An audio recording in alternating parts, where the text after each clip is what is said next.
Hold on tight, because Meghan Markle's wedding speech, as recited in the Netflix series Harry and Meghan, isn't just a story, it's self-promotion wrapped in a fairy tale veneer.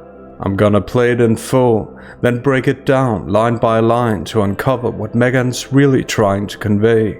Welcome to this channel where we dissect the language of the world's most influential and persuasive voices. On to the crux of why I wanted to speak tonight. First of all, it's been a while. That got a big laugh. But mostly, I wanted to share a story that I wrote about the man that I love and the way that we met. Let's call this a modern fairy tale. Once upon a time, there was a girl from LA. Some people called her an actress. And there was a guy from London. Some people called him a prince.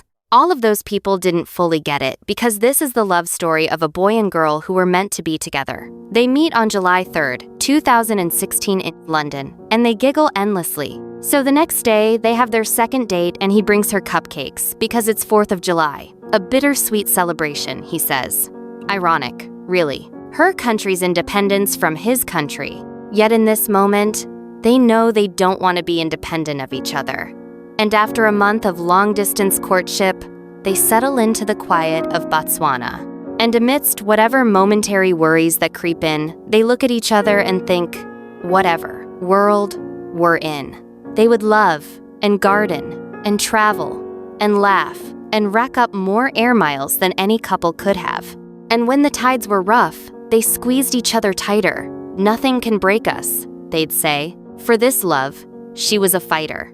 I appreciate, respect, and honor you, my treasure, for the family we will create, and our love story that will last forever. So I ask you to raise a glass to the astounding assurance that now life begins, and the everlasting knowing that above all, love wins. On to the crux of why I wanted to speak tonight. First of all, it's been a while. That got a big laugh. Notice how she frames this as a deliberate moment, the crux, signaling importance and making her words feel scarce and therefore more valuable. Even before the story begins, she's inserting audience feedback into the narrative, guiding viewers to think she's hilarious. It's basically like a comedian saying, "That was a funny joke," in front of an audience. Except there's nothing worse than being the only one laughing at your own joke. In 2019, I made history with my late night show, A Little Late with Lily Singh. Thank you. Thank you. I would like to present to you a set of guidelines I very eloquently call How to Build a Table That Doesn't Suck. I've been told I'm very literal. That got a big laugh. Imagine leaving the royal family, stepping away from centuries of tradition, and still making sure viewers know it got a big laugh. The people we're supposed to believe were laughing certainly wouldn't be laughing now. This is performative self-promotion, a subtle reminder of her charm and social awareness, about her ability to entertain and be noticed. But mostly, I wanted to share a story that I wrote about the man that I love and the way that we met. Let's call this a modern fairy tale. Here comes the fairy tale motif. Notice the phrasing. She's not saying, "Here's how we met." No, this is a story I wrote, already positioning herself as the author, creator, and arbiter of the narrative, even though, given its brevity, it's barely a story at all. And then, modern fairy tale. We're meant to see her as the enlightened protagonist, the narrator who can reinterpret reality. This is storytelling as self-promotion. She frames the romance as unique and magical, reinforcing that she alone can convey the profundity of their love story. Because as we learn from the engagement interview, Meghan definitely wants to be the one controlling this narrative. How did you first meet? Yes, we first met. We were introduced actually by a mutual friend who we should protect her privacy protect and not her privacy, reveal too much of that. And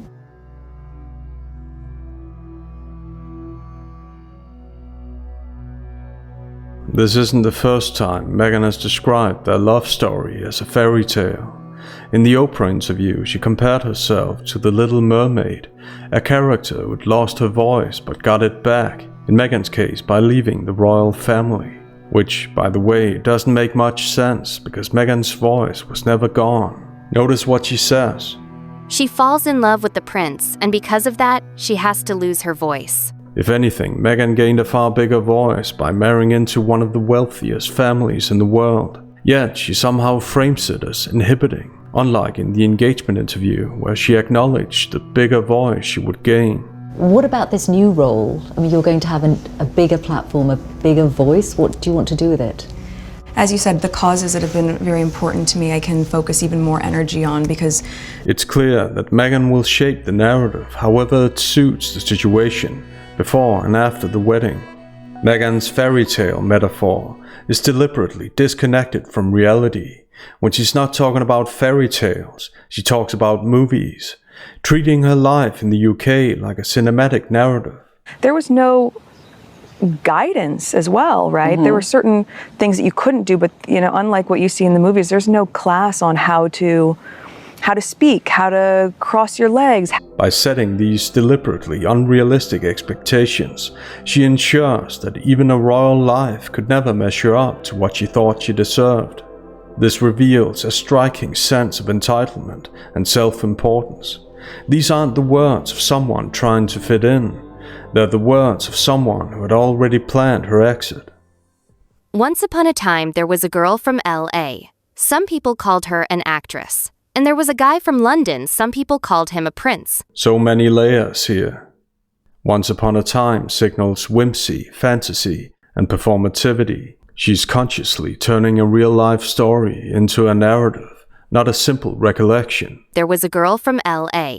Some people called her an actress. With this, she reduces herself to a girl, while subtly acknowledging fame. And she's right, only some people called her an actress. She wasn't a Hollywood star or widely known, a point she later tried to blame on others. Watch this telling excerpt from one of her podcast interviews. when I was an auditioning actress, and this is well before Suits, you have to think, at that time, there were certainly not a lot of mixed race parts. Really? No. Really? No, there weren't a lot of, if I was going in for an audition, it was either, you have to remember, this was a very different time than it is now. The first time, Emma says, really. Meghan plays along with an exaggerated no, playful, already a bit unreliable. Really? No. The second time, Emma says, really, the mood changes. Meghan drops the playful act, likely realizing Emma isn't just being lighthearted, she's being skeptical. Really? No, there weren't a lot of, Meghan's whole demeanor shifts from playful to serious and instructive, like she's suddenly correcting Emma, subtly warning her not to challenge the narrative. She claps her hands twice, almost snapping Emma and the audience to attention, and says, "You have to remember." this was a very different time than it is now. That word, remember, carries weight. It implies Meghan's right, and Emma simply forgot the truth, because otherwise there'd be nothing to remember. It's as if Meghan's reminding Emma and all of us of something obvious, that it was a different time back then. Only, was it? Meghan was born in 1981.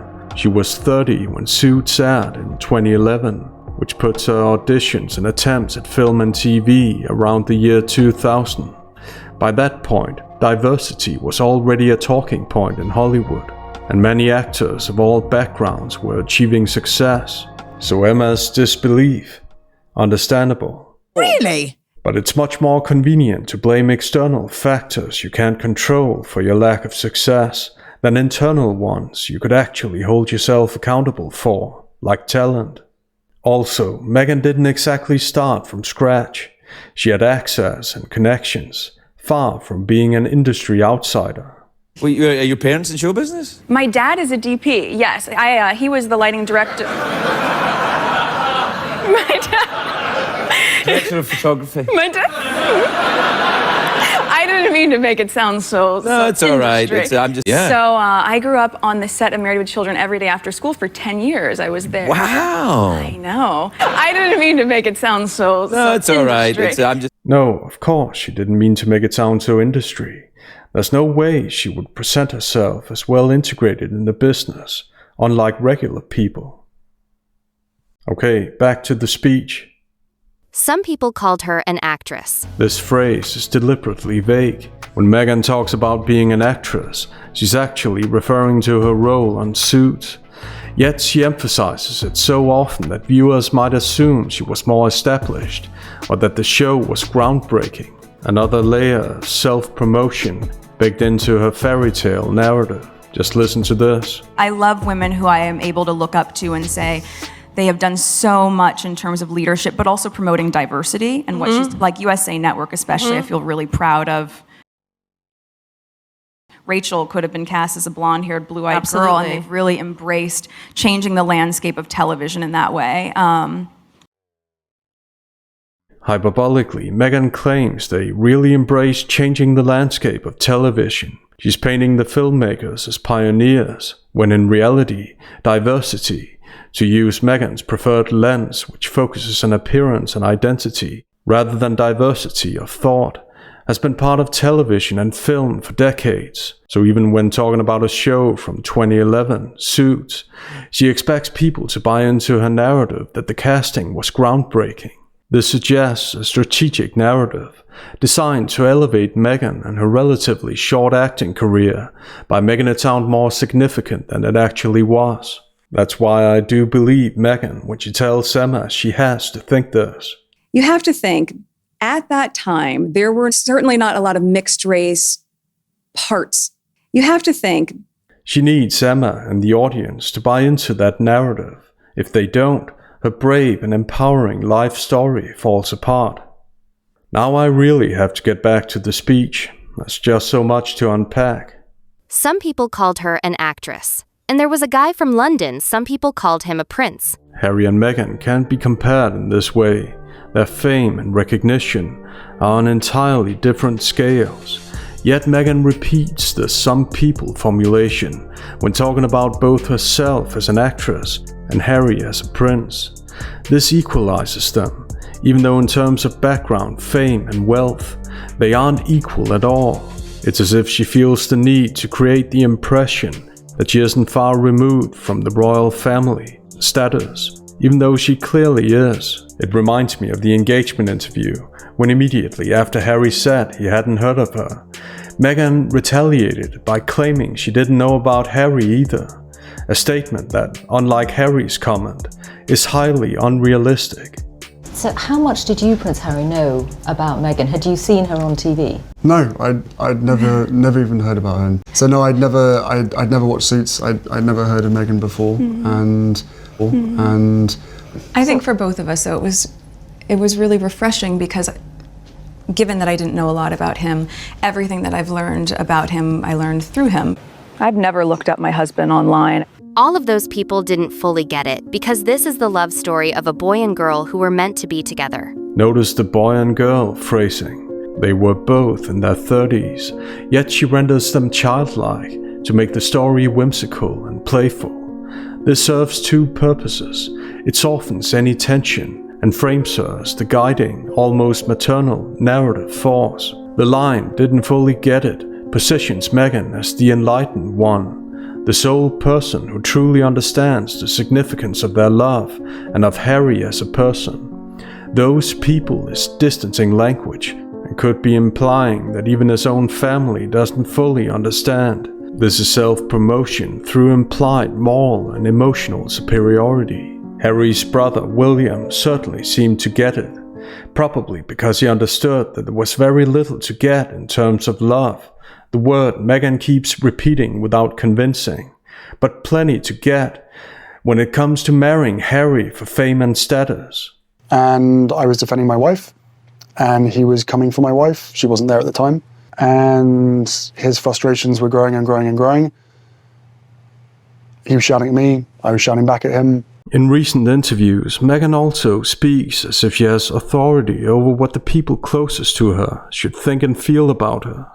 What will help nurture him and help him find balance?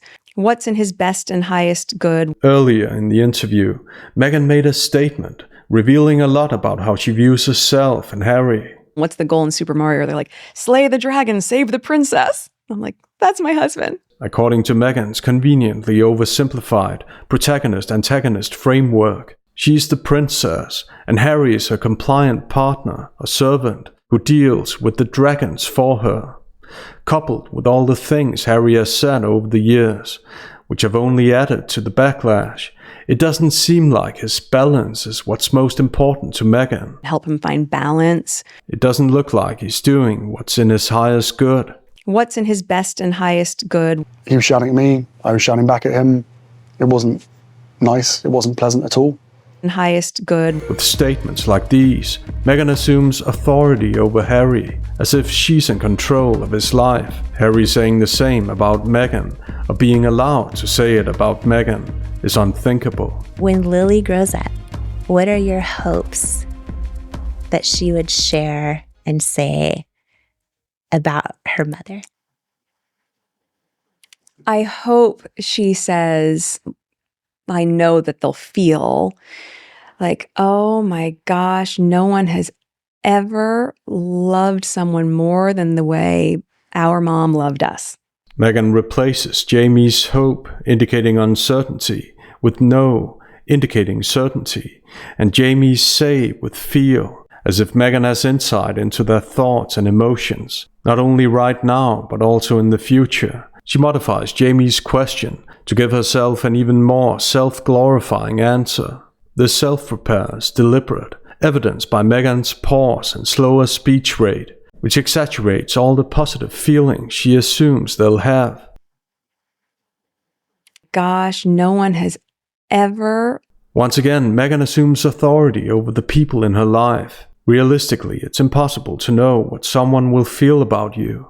You can't predict or dictate someone's love. You can only hope. But Meghan doesn't just reuse Jamie's verb, hope.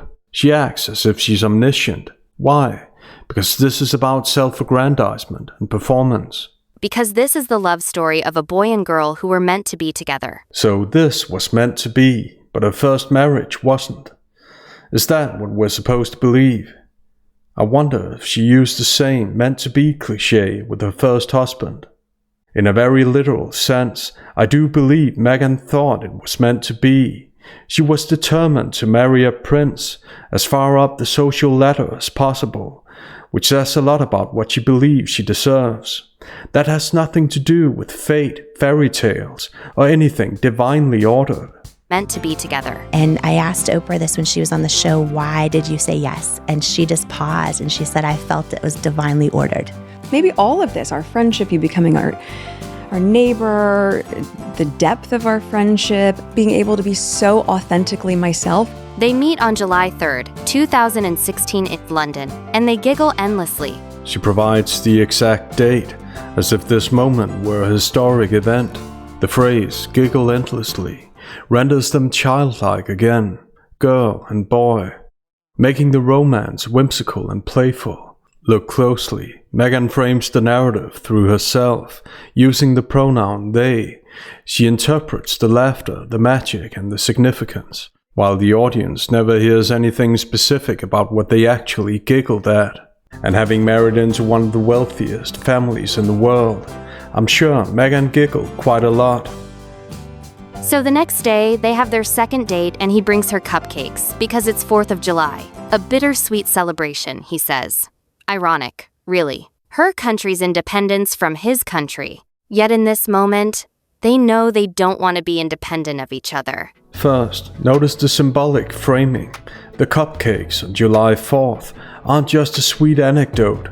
They're a metaphorical bridge between two countries, two lives, two cultures. It makes the romance feel historic and special, almost world-altering, even though the actual act is trivial. It reminds me of one of Meghan's many meaningful interviews, in which she transforms something ordinary, a strawberry, into a profound gesture. I knew when I dropped off that strawberry, it wasn't even preserves, it didn't have time to set. I just made a quick one, and I just knew that even if we never talked about it, that it would brighten your day in what was probably a really overwhelming day. That made me feel excited at the possibility of being able to have some offering. This is a classic case of humblebrag. meaning a modest or self-deprecating statement whose real purpose is to draw attention to something she's proud of. Here, Meghan claimed she didn't have time to prepare, made a quick one, and was simply excited to have some offering, implying it was nothing special, but phrased this way, it actually highlights her admirable or impressive qualities. In what was probably a really overwhelming day, that Add some dramatization, make Meghan's small deeds sound selfless and inspiring. Ironic, really. Meghan inserts commentary, positioning herself as the interpreter of significance. She frames a tiny moment, the cupcakes, as deeply meaningful, drawing attention to her inside. They know they don't want to be independent of each other. The focus remains on their love as transcending national boundaries, which again elevates her story. And after a month of long-distance courtship, they settle into the quiet of Botswana. And amidst whatever momentary worries that creep in, they look at each other and think, whatever world we're in. The Botswana detail is cinematic, peaceful, exotic, romantic. Notice how the worldly backdrop is used to reflect their story, not Harry's character. The narrative focuses on their shared experiences, filtered entirely through Meghan's perspective, rather than revealing anything substantive about Harry as a person. But of course, we must never doubt that Meghan gets Harry, unlike all those people. All of those people didn't fully get it. The quote, whatever world we're in, dramatizes their independence from external pressures. Again, Meghan's the one framing and interpreting meaning, subtly positioning herself as the moral and emotional center. Notice the phrase, momentary worries. In reality, the worries weren't so momentary. They ultimately led Meghan to tell Harry she couldn't live in the UK anymore, which, by his own admission, left him terrified. The moment that she came to you, had the courage enough to say out loud. I had no idea what to do. I wasn't prepared for that. I went to a very dark place as well. And also we didn't leave right terrified. In that moment, right? So no, the platitude, whatever world we're in, wasn't the guiding principle that they, in practice Meghan, actually lived by. They would love and garden and travel and laugh and rack up more air miles than any couple could have. It feels more like a lifestyle catalog than a genuine account of real life. And the line, and rack up more air miles than any couple could have, adds an ironic twist. It's especially striking in light of their public environmental advocacy. Meghan paints a romantic, globe-trotting picture, while unintentionally highlighting a lifestyle that clashes with their green campaigns. I wonder what Greta Thunberg would say about that. How dare you! The phrasing reinforces the narrative of a love so active, so expansive, that even the sky isn't enough. The words, than any couple could have, emphasize how exceptional their love story is, even though in reality, there's very little inherently special about it. What we see instead is a strong dose of ambition, determination, and careful narrative control on Meghan's part. There's nothing wrong with talking about a woman's success or her ambition or her financial prowess. And when the tides were rough, they squeezed each other tighter. Nothing can break us, they'd say. For this love, she was a fighter. Classic romantic hyperbole. The tides metaphor turns insignificant challenges into epic struggles, and Meghan has a history of dramatizing small obstacles as monumental. Prepare yourself for a classic clip on this channel. Nobody prepares you. But even down to like the national anthem. No one thought to say, oh, you're American, you're not gonna know that. That's me late at night Googling, what's the national, I've gotta learn this. Imagine struggling to find the lyrics to a song in a language you already speak. Rough tides indeed. Nothing can break us, they'd say. The pronouns are telling. They'd say implies shared words. Everything's filtered through Meghan's lens. Her framing, her interpretation, her emotions. For this love, she was a fighter. Grammatically, the she seems to refer to Meghan herself, but the phrasing is elevated, almost mythic. For this love personifies love as something worthy of heroism. The ambiguity allows Meghan to cast herself as the brave, resilient protagonist without directly boasting. This is performative self-promotion, heroic framing through language. This echoes another authentic moment from one of the most profound interviews I've ever seen, where the interviewer, completely on her own initiative of course, framed Meghan as a fighter and hero, because that's just what people do in natural, spontaneous conversation. You are a living, breathing example of going for it, who spends herself in a worthy cause, who at the best knows in the end the triumph of high achievement. That is you, my friend. Means a lot, Jamie. Thank you. The absence of tears doesn't quite match Meghan's whisper or her smiling. The mismatch makes the moment feel performative, a feeling reinforced by what follows. Why am I so emotional? I don't know. Why am I so emotional? The question isn't, why am I so emotional? It's, why do I keep saying I'm emotional when it's clearly not true? Meghan goes from whispering to sounding completely like herself in an instant, almost as if she was never emotional to begin with. Wait. Means a lot, Jamie. Thank you. I don't know. Why am I so emotional? I appreciate, respect, and honor you, my treasure, for the family we will create, and our love story that will last forever. Notice the lexical intensity. 3 powerful verbs: appreciate, respect, honor. Every word is designed to underscore virtue and moral authority. She's not just expressing affection, she's performing reverence for herself as a loving partner. My treasure.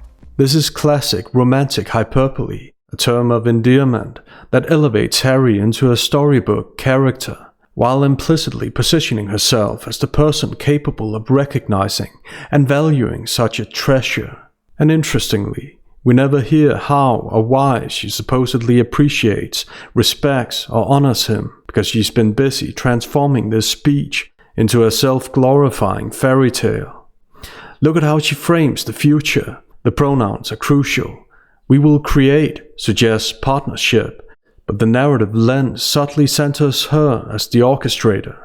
She's the storyteller, the guide, the visionary. And our love story that will last forever. The fairy tale motif comes full circle. Love story plus forever creates a timeless, almost mythic framing. Once again, she turns a personal relationship into a performative, eternal narrative, where she's the hero, the narrator, and the moral center. So I ask you to raise a glass to the astounding assurance that now life begins, and the everlasting knowing that above all, love wins. This is typical grand finale rhetoric. Astounding assurance and everlasting knowing are deliberately elevated, almost ceremonial phrases. Meghan's turning a private moment into a public declaration, positioning her life choices as monumental and exemplary. That now life begins. A nod to the classical storytelling trope of rebirth or new chapters, reinforcing the fairy tale theme. It implies that life before this point was incomplete or insufficient, because naturally, Prince Harry's life couldn't possibly have begun before he met Meghan.